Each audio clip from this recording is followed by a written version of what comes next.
What's up, guys? It's Bear, Pastor Bear, and I actually got a question from Dudley, who's on the other side of the camera, about what does a pastor's EDC look like? And so I guess we're just going to do a quick pocket dump today and see how that shakes out. For those who are unaware, I was ordained as a pastor in October of 2023. I've read all of the New Testament and most of the Old Testament on camera. We will be resuming with that soon. Hosea will be beginning in the minor prophets. Been blessed to baptize hundreds of people, done 43 disaster relief deployments with Grindstone Ministries, operate Caleb House as a 501c3 for the rescue and restoration of juvenile human trafficking survivors. Lead fellowship every week with my people where we midrash and study the Bible and fellowship and worship, and have given, I don't know, countless people advice on how to be less of a scumbag and walk more in the model as presented to us by Messiah. I'm in no way saying I got it all figured out. I don't, but I'm trying. And pastor is, the root word is ra'ah there, which is shepherd, shepherd the flock. And I do that. Not often on camera, but that is part of what I do every day. So with all that in mind, my bona fides established, what is my EDC? We'll start with watch. I wear a watch every day other than Shabbat. I don't wear a watch on Shabbat because I don't want this thing telling me what to do all the time. Wedding ring, sign of a covenant between my wife and I. Very important. Hat, because the sun shades, usually safety shades, but some kind of hat and some kind of eye protection. A whistle, because I can blow that whistle louder and longer than I can scream if a bad thing happens. I can use it to get the attention of my people or my children in a, certain situations. My dogs can hear it, super cool. A pen, I always have a pen, and I always have my Palm Pilot 1.0 right here. I'm constantly taking notes on my hand. But, and I like the Uniball. I think this is a 0.7, but I always have a pen on me. This microphone is on me sometimes, but not always. It depends if Dudley's around. Knife today, given to me by one of y'all. What's up, Adam? This is a Benchmade folder. So always got a knife on me. This is a really good one, quite sharp. We'll put that up there. Keys to all the things. Buildings, 2 different trucks, Caterpillar heavy equipment, since somebody lost all my equipment keys in Barnesville, Oklahoma. It's fine. So, keys, Zitziot, these right here, tassels, Numbers 15, verse 37, to remember and do all the commands of Yahweh our Elohim. When the woman with the blood issue reaches out and touches the hem of Messiah's garment, that word hem is zitzit, which is tassels. And so 4 tassels. I've got a multi-tool right here. This is a next tool on the recommendation of Nuttin' Fancy, I don't know, 2 or 3 years ago. And it's got pliers on it, knives, knives, stabbing weapons. But it's also got scissors, which is pretty cool. And I think this was relatively inexpensive, maybe 30 bucks or so, and just nice to have. This one goes, hydrocortisone cream. This one actually goes with the steel 066 Magnum 32-inch bar 8-tooth sprocket, ported and tuned chainsaw that I EDC everywhere. 105 drive links, full chisel, full house. I don't actually carry this chainsaw everywhere, but I do a lot of chainsaw stuff, like a significant amount of chainsaw stuff, and there's a lot of poison ivy around here, so that's why I have an EDC tube of hydrocortisone cream. Because if I don't need it, somebody I know needs it. Let's see, what else is in here? A pair of nitrile gloves, and this is not staged, by the way. You just brought this up. But a pair of nitrile gloves, because if it's wet and not yours, don't touch it. If I got to render aid to somebody. Let's see. A Bic lighter, pink, so that if I drop it on the ground, I can find it again. Got juice in it. Some surreptitious entry tools from Covert Instruments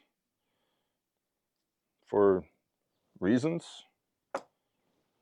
You know, if you lock yourself out of the door. let's see, a silver round that somebody gave me. It's got the 45th President of the United States on it. Chapstick, because, you know, you got to keep the lips luscious. And I spend a lot of time outside, and sometimes it's really windy, and I find that wind dries me out. So chapstick, also, yes, you can make fire with that, all that stuff. Team 5 challenge coin. Team 5 SoftMed group.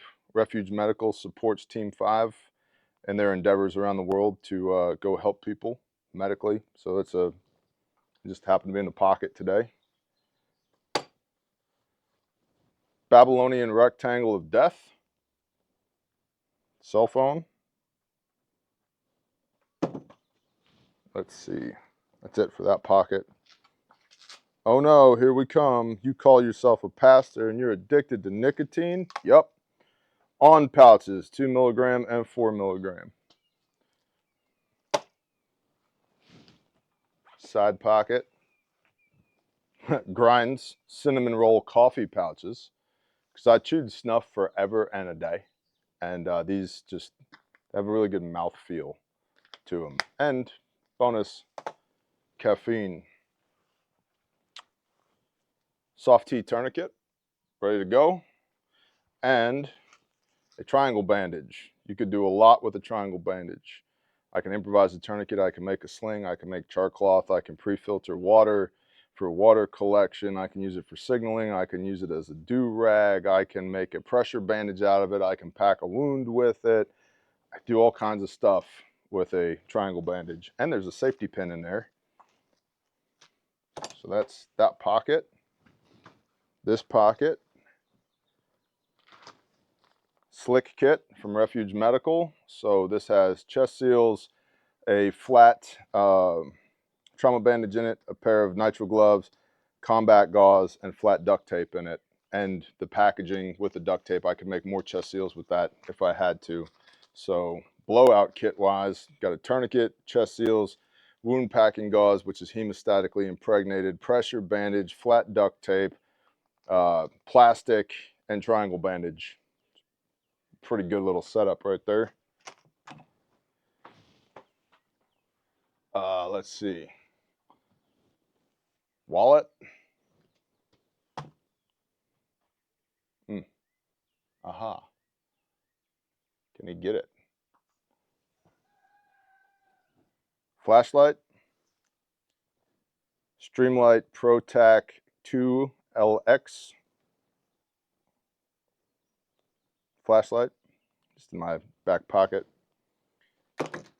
A reload. 19 rounds of 147 grain jacketed hollow points from Freedom Munitions.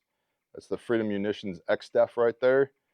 I have found on varmints, pests, and sheep, because we eat sheep around here, that works great.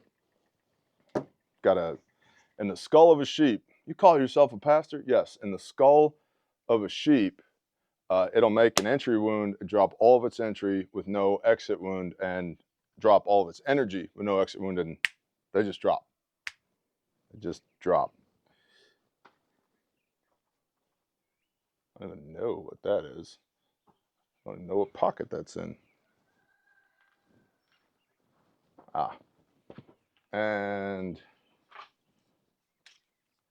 Glock, Model 19. She's hot. Nothing special. Just a Glock 19 with a little Olight weapons light on it. I'm a Streamlight guy and a Surefire guy, but I've had this little Olight for ever and a day, and it still works. My one grievance with this is that the Olight pistol lights use a different charger than the Olight weapons mounted lights and the Olight handheld lights. And so proprietary charging is gay. So that's the one gripe I've got about that. But yeah, just a Glock 19, ready to go. In a Kydex holster. Belt is by SOE Tactical. Pair of Merrills, some dad shorts, and a Going Noah Viking preparedness shirt, because I love that guy. He's awesome. And so, yes, That's what an ordained pastor EDC's on the daily. And this was not planned. Dudley just brought it up while we were standing here in the barn. I was like, oh, I can do that one right now. It's basically a pocket dump. Now, when we go on grindstone deployments, something that's worth pointing out, we have now gotten to the point that when we're looking for a place to set up shop, when we're looking for a fob, we always try and find the nearest body of water, because that's been super cool. I don't carry around holy water on me, but we do look for water, preferably living water, flowing water, when we go on grindstone deployments, because it's basically inevitable. It's just a matter of time before somebody needs to get baptized. And it's a cool little thing, cool little facet of our existence, that we have been blessed to be put in the position to baptize people so many times that it's now become an operational consideration for us as to where we're going to fob up at, that there's got to be living water nearby somewhere. And if there's not, we've taken IBC totes and filled them with water. We've used, man, I think it was a coffee pitcher at a hotel one time. We baptized people in swimming pools and bathtubs, in the Mississippi River, and all kinds of streams and creeks and lakes and ponds. And it's pretty badass, honestly. So probably not your typical polo wearing beta male effeminate pastor EDC, but that's what I carry legitimately every day. And no, I'm not preparing for war. We're in my barn. This is how I walk around on the homestead doing homestead stuff. And so this is just normal every day. This is what I carry. If we're doing Caleb House stuff, I carry even more. That might be an interesting video. If you're interested in that, tell me in the comments. If we're doing grindstone stuff, I carry even more. If I'm traveling a great distance away from the house, I carry even more, because I do not want to be subjected to the whims of the world. And the world hated our king, hated our Messiah so much that his government killed him. And the servant is not greater than the master. So if that's how they treated the master, what expectation do I have that they'll treat me any better? The answer is I don't. I have every expectation that they'll treat me at least as badly as they treated my king. And therefore, I want to be able to have on me the ability to maintain a comfortable distance from tyranny, and the ability to patch up the people that I love if something bad should happen, and tools, because you never know what situation you might find yourself in. I hope you guys found this interesting. I appreciate y'all. Have a blessed day. Shalom.